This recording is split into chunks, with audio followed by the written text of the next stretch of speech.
Hi, everybody. I want to talk a little bit about personal environmental communication.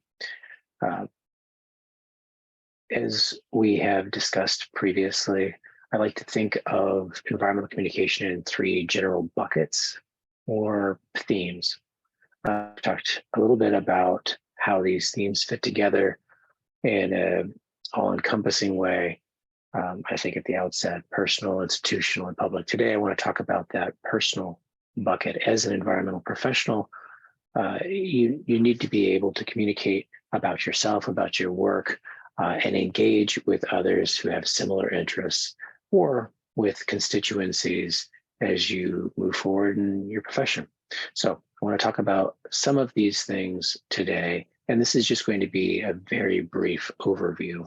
I'm very happy to speak with you in more detail. And of course, Canvas has some additional tools and resources for you. So the first thing I want to talk about is networking, which is fundamentally important as an environmental professional. And there are a lot of different ways to go about it. We're going to start talking about this in terms of strategy, but I will also get to messaging at the very end of this short video.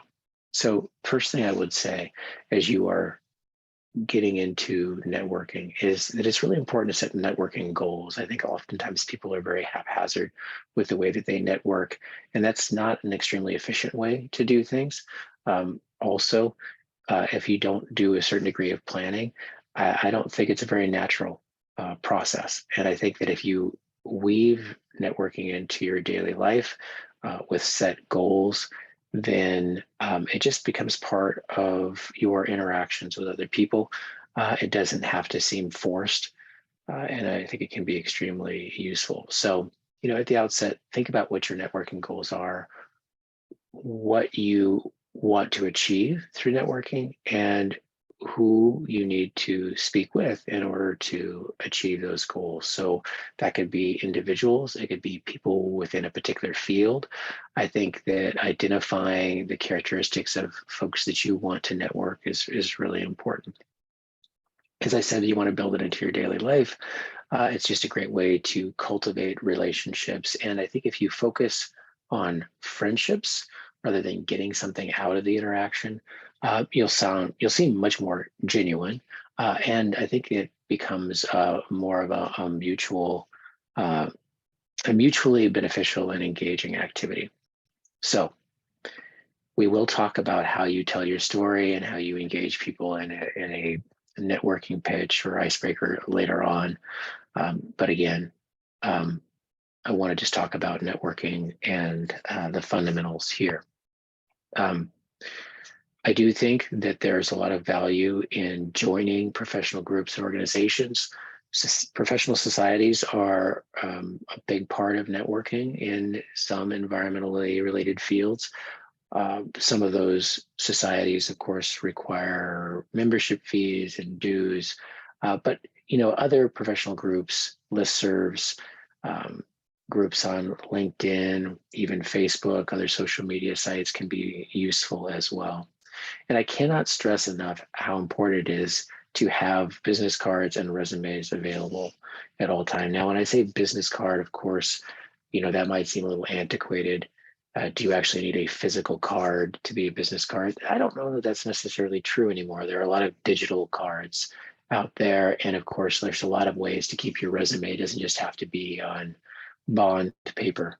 And we'll talk a little bit about that. I think LinkedIn is a good tool for that as well.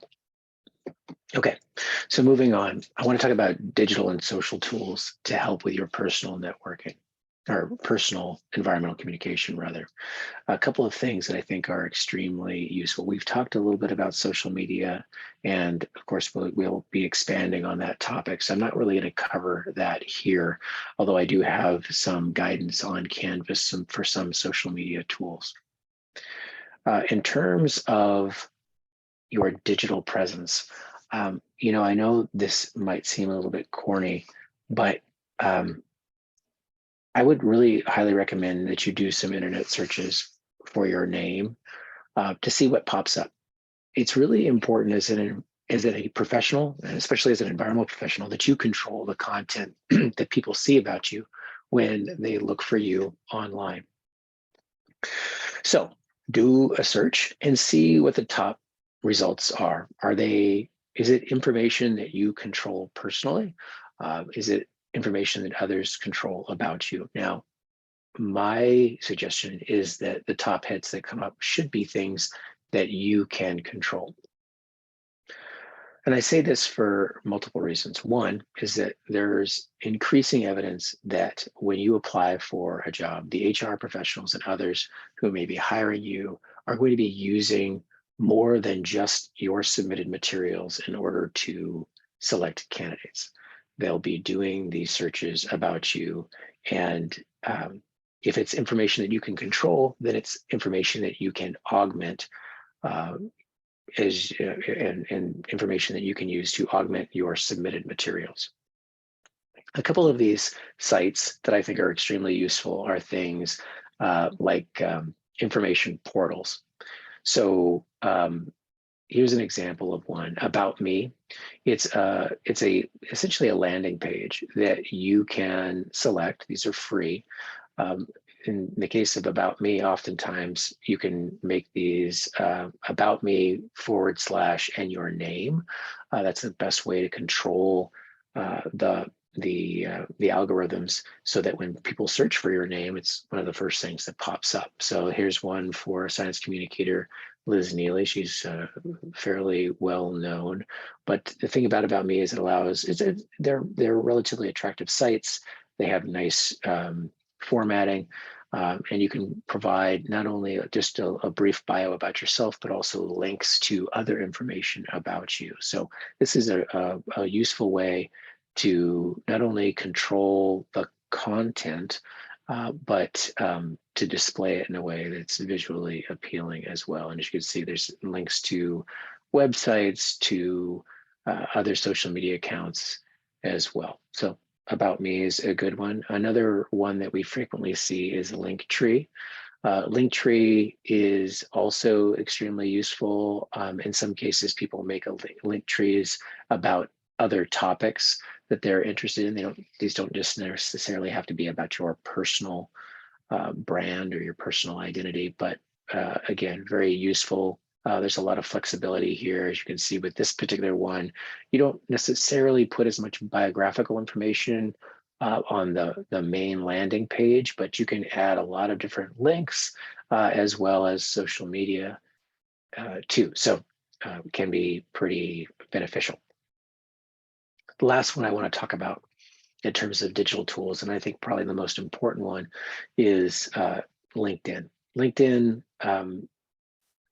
is a great resource. It's a professional social network.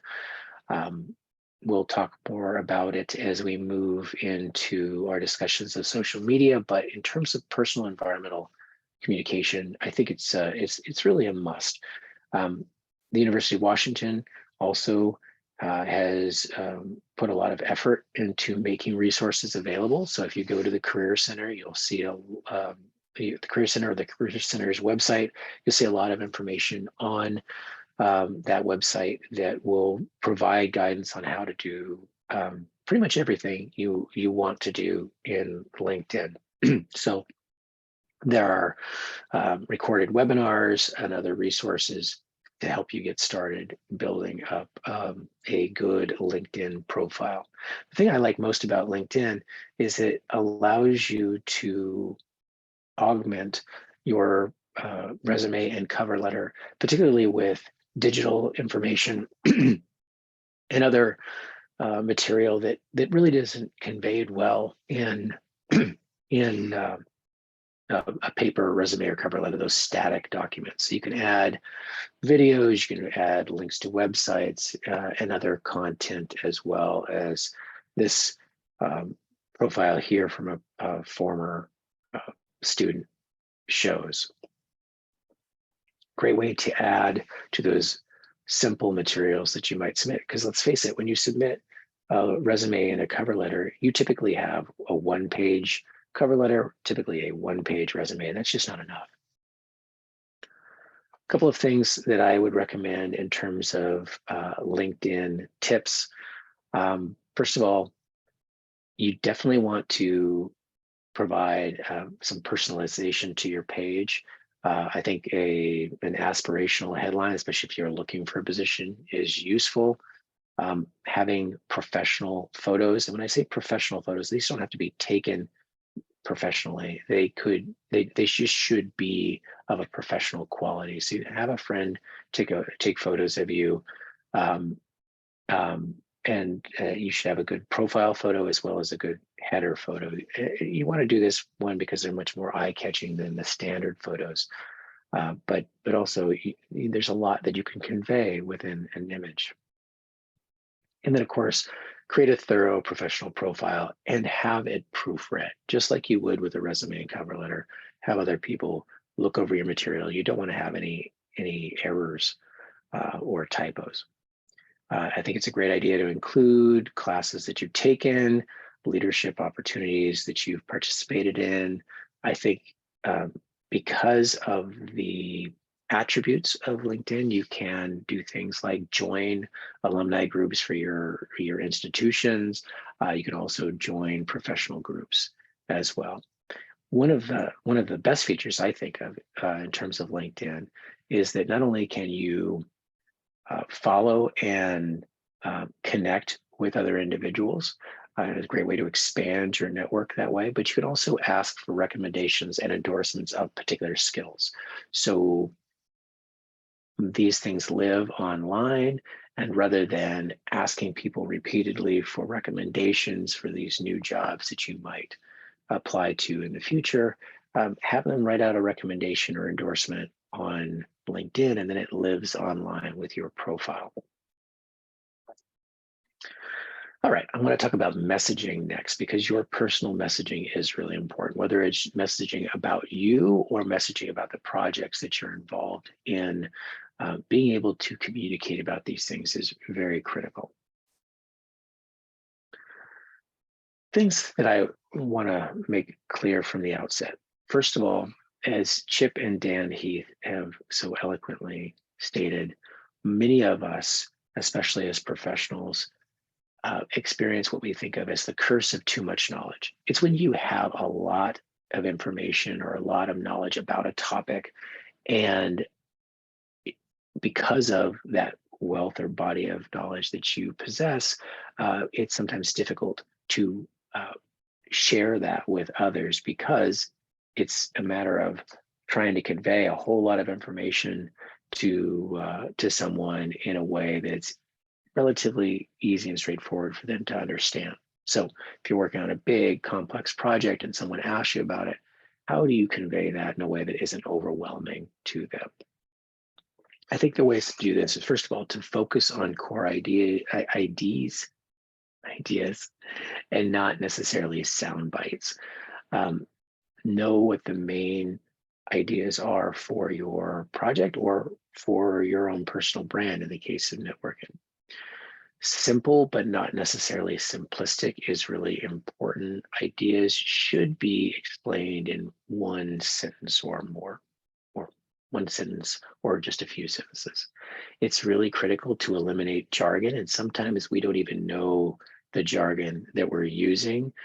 You have to remember that in many specialized fields, there are terms and usage of words that isn't just common knowledge. So think about jargon that's employed within your particular specialization and try to eliminate that whenever possible. Now, you can support core ideas with sound bites or with metaphors and statistics, anecdotes. Those things are really important, but you need to balance those things. First thing I want to talk about is the message box. The message box is a great tool that an organization called Compass has put together. I will also talk a little bit about the 2-minute pitch, the 30-second elevator pitch, and the networking icebreaker. These are all things you consider as part of your networking or messaging toolbox. And using a whole suite of these tools can be extremely effective, very useful for your personal environmental communication. With any messaging tools, first thing you need to think about are who your audience is, what your message is, and how much time you have. All of these things are really important for constructing messages in an efficient and effective way. What I mean by that is, first of all, who are you talking to? What is it that you're trying to convey? And how much time do you have to share that information with them? Knowing who your audience is incredibly important for conveying the so what. What is the rationale for the work that you're doing, and why is it important? You need to understand who your audience is to understand their values, their expectations, and their interests. So for Compass and for other organizations that think about this messaging or communication, we often talk about passing your message through a prism. So thinking about the core message that you have, and then pass it through that prism to understand all the different variations of messages that you could convey. You can sort of customize your message through this process. So I might have one particular topic in mind, but if I'm talking to a business person or a policymaker or a natural resources manager or the general public, I may convey that message in very different ways. So here's the message box. Now, first thing you should note about the message box is that it's a non-linear way for creating messages. First of all, up at the top, you might write down who your audience is, whether it's that policymaker, that business person, a member of the public, or what have you. You want to think about who that audience is and put that right at the top, because this will help you think about that prism through which you're passing your messages. Then in the very middle, the very core, you want to think about what the issue is that you are addressing. Now, again, it's in a non-linear format. And the reason we do this is in many cases, you don't need it to be linear. You might jump around as you're talking with people as they're asking questions of you. So think about the problem that you are addressing, and then think about why that matters, and why, of course, why that should matter specifically to the audience in question. Because I'm asking you to construct a message box as part of this course, you need to think about not only the problem and why it should matter to your audience, but also how your solution might address that problem. And then finally, in this other quadrant, what are the benefits of addressing that problem? And think about tangible benefits that might be achieved. And if possible, use examples, especially where these benefits have been achieved elsewhere. Part of the reason that Compass has chosen to make this message box nonlinear, first of all, we jump around an awful lot, but also because many of us, especially in environmentally related fields, we get used to storytelling as we see it written in papers, whether these are journal articles or other scientific white papers. We tend to think about them falling in this very linear framework of the title, the abstract, the background, methods, results, discussion, and conclusion. And that format isn't necessarily extremely useful as we are discussing information with people in real time. So we've opted for this non-linear format where you can pick and choose information to more concisely convey information and knowledge to your audience. And so again, as you are constructing a message box for your assignment, and particularly for the topic that you've chosen, you want to think about what is the problem or problems that you're addressing, and why that should matter to your audience. You need to think about the solution space that you're working in and identify examples of how you use that solution space, as well as examples of the benefits achieved through the solutions that you've discussed. here's just an example of how someone might use the Compass message box to develop some messaging around a particular topic. And, the thing you should obviously observe from looking at this is that you can just, use this to take notes, write down some bullet points just to get yourself started. Now, I really believe in the message box. I've used it quite extensively in the past, and I have some examples of how I've used it in some work that I've done with journalists in the past. If you go to Canvas, I have some examples on the messaging page of how I constructed a message box and then use this in interviews with a couple of journalists. And so I've laid it out there so you can see not only my message box, but then also how that was reflected in the appearances that I've made. A couple of tips that I want you to think about as you are working on your message box. First of all, you do need to think about the big picture. I think that sometimes we get caught up in minutia, but really keep that big picture in mind. You don't want to describe things in too general terms. It's tempting to want to avoid details, but some details are necessary to paint a picture for your audience. So it's really trying to find a balance there. You want to keep the big picture in mind, but give us some details to anchor those big picture ideas in reality. And then you really also want to focus on a balance between being accurate and also being compelling.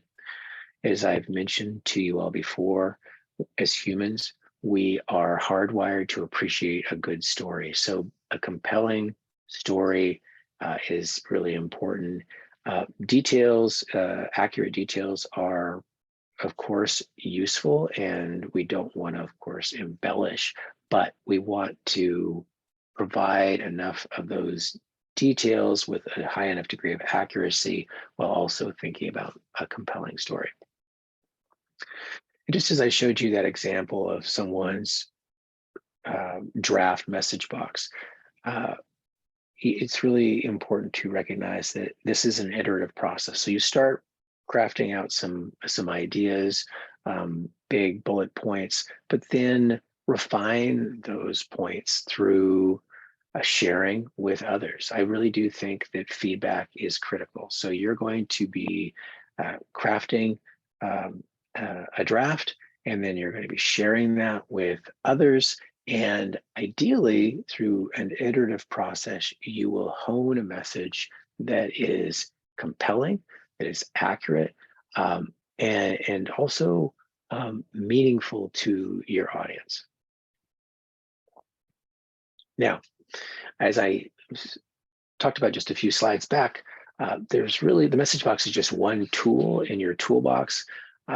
I think personally, the 2-minute pitch is oftentimes more useful on a day-to-day basis because we find ourselves all the time in a situation where people ask what we're up to. The 2-minute pitch is essentially a linearization of the message box in narrative form. Remember, we all like to hear a good story. So being able to take the message box and create in a couple hundred words a good story is really important. And then getting comfortable with that story to the point where we can be very conversational as we talk about it with others. One of the things that I sometimes share with students are these 12 C's of a good pitch. And I'm not going to go into all of them in great detail, but I do want to point out a couple that I think are important. Obviously making things clear through clear by removing jargon and making things simple but not simplistic is very important. Making the story concise, that's part of understanding how much time you have to share with them. I do think that you want your story to be compelling and creative whenever possible, but certainly it needs to be conversational because if it appears that you have just launched into a script, that can be a little off-putting to the folks you're sharing with.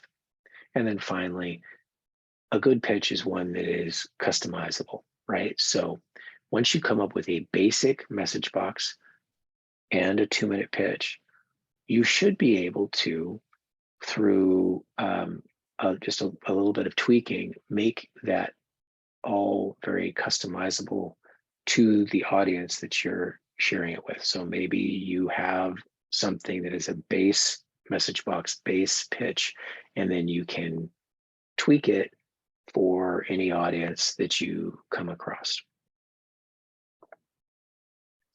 So message box is one piece, the 2-minute pitch is another. And then from there, there's a couple of other iterations as well. One is the 30-second pitch, which is oftentimes a good conversation starter. It should be very, very short and oftentimes should have like kind of an interesting hook at the beginning, 100 to 125 words. This is something that you might extract from the 2-minute pitch and just try to distill the message down as much as possible. This is a 30-second pitch that I put together from my message box and my 2-minute pitch that has served me well. Typically 100 to 125 words is something that you can get down pretty quickly, pretty easily, practice so that it sounds fairly natural as you say it. So it's not a bad place to get to. And then just coming full circle from the beginning of this lecture when I talked about networking, it is really also important to have a networking icebreaker for particular situations you might find yourself in. Oftentimes at job fairs, especially job or internship fairs or other social events at professional meetings, you'll be interacting with people for just a few minutes at a time. And so it's really, I think, useful to craft a concise message about yourself that will stick with people as you were meeting them for the first time. And it is really important to come up with something that is very clear, very concise, and something that you're very comfortable saying because, you know, as you are networking with other people, you don't always want to be thinking about what you're going to say next, right? You want to have that down so that you can listen to what other people are sharing with you and take that information in, right? If you're only thinking about what you're going to say to them and you're not listening to what they have to say, then you won't find it nearly as useful, especially in a networking situation. So really, that's all I have to share with you all for right now. Please take a look at Canvas and the assignment that is related to this information and reach out if you have any questions. Thank you very much and have a great day.